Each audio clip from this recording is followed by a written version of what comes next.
in Waterbury YMCA.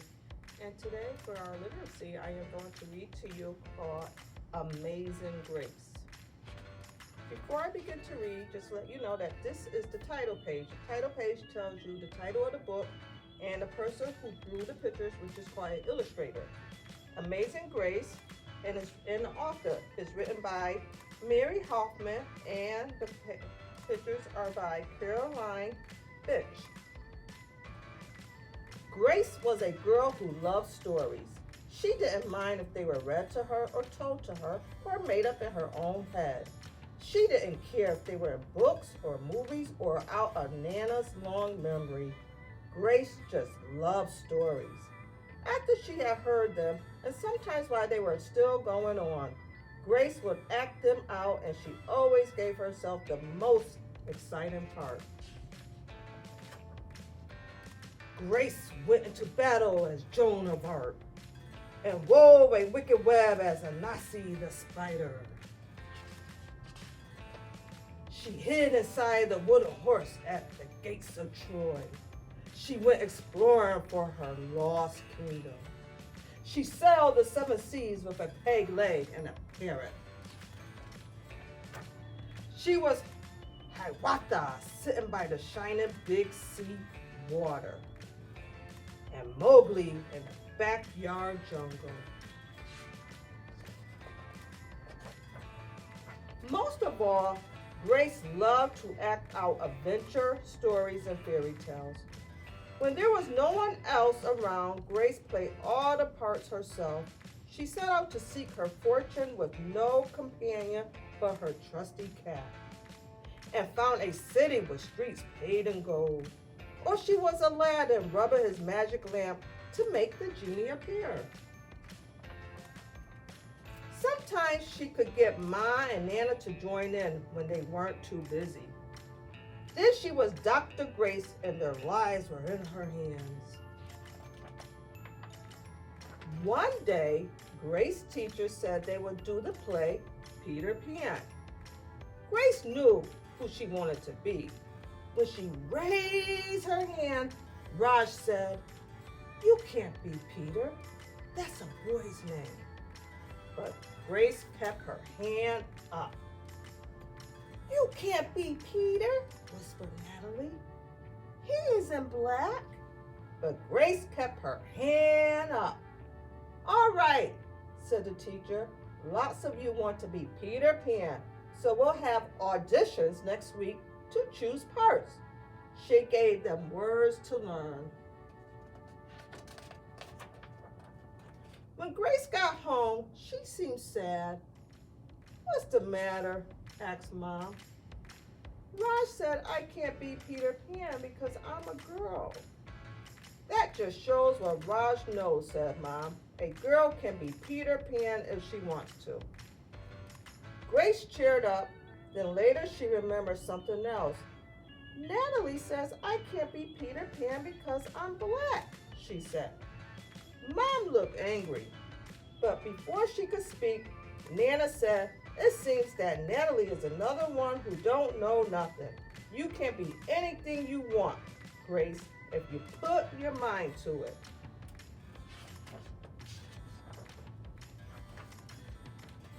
On Saturday, Nana told Grace they were going out.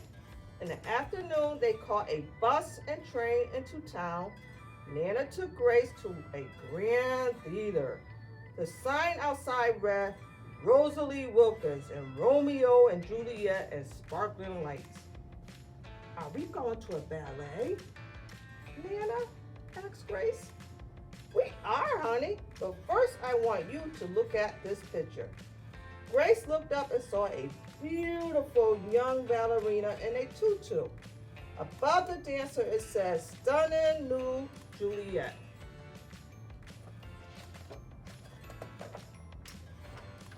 "That one is little Rosalie from back home in Trinidad," said Nana. "Her granny and me, we grew up together on the island. She's always asking me, do I want tickets to see her Rosalie dance? So this time, I said yes." After the ballet, Grace played the part of Juliet dancing around her room in her imaginary tutu. I can be anything I want, she thought.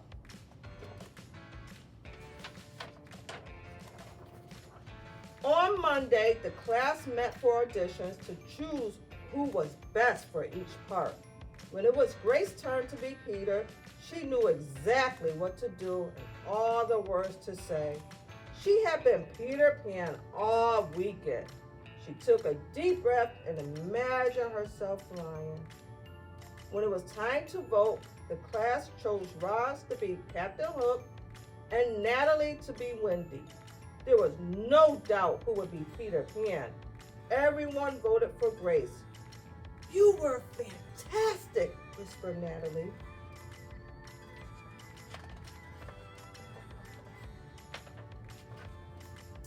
The play was a big success and Grace was amazing Peter Pan. After it was all over, she said, "I feel as if I could fly all the way home."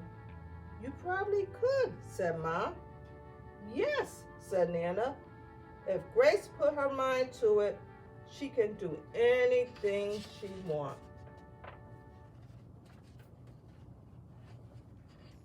And that's the end of Amazing Grace. Next, we're going to do an art activity that's something to pertain to what Grace wanted to be so bad in the book.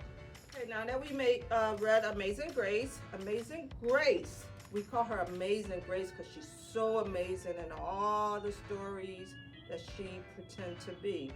And one of the ones that we read in the story, she wanted to be who?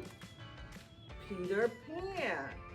So what our art activity is, we're going to take a little shadow of Peter Pan. And we're going to place our shadow of Peter Pan on a white piece of paper, like this. And maybe if your mommy's home with you or someone else is home, you're going to trace the body of Peter Pan.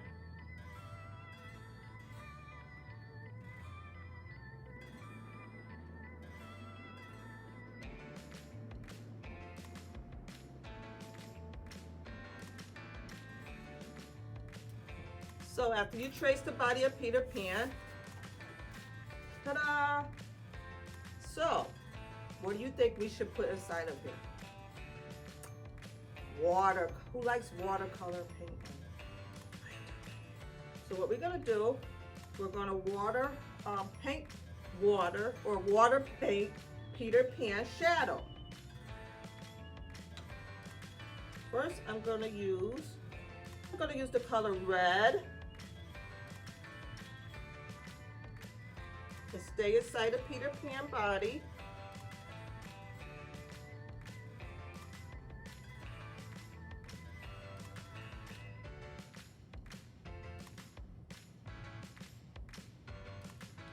And my next color is going to be orange.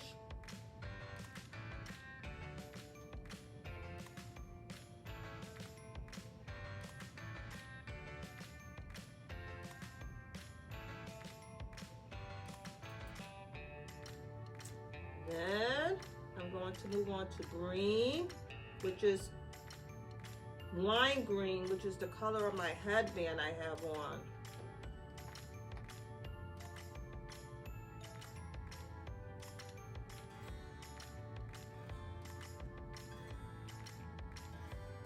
This is what I have so far.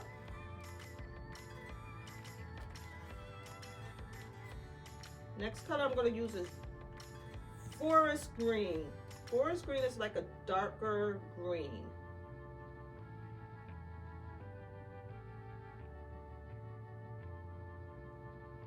Then I'm going to move on to royal blue.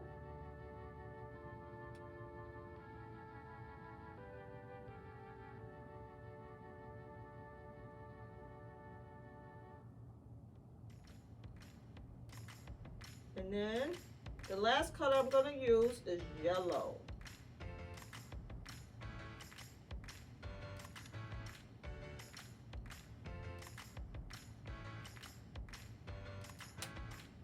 And now you have your own very own watercolor painting, Peter Pan.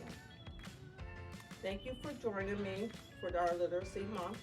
we read Amazing Grace, and we made a Peter Pan activity to go along with Amazing Grace. Remember always to read.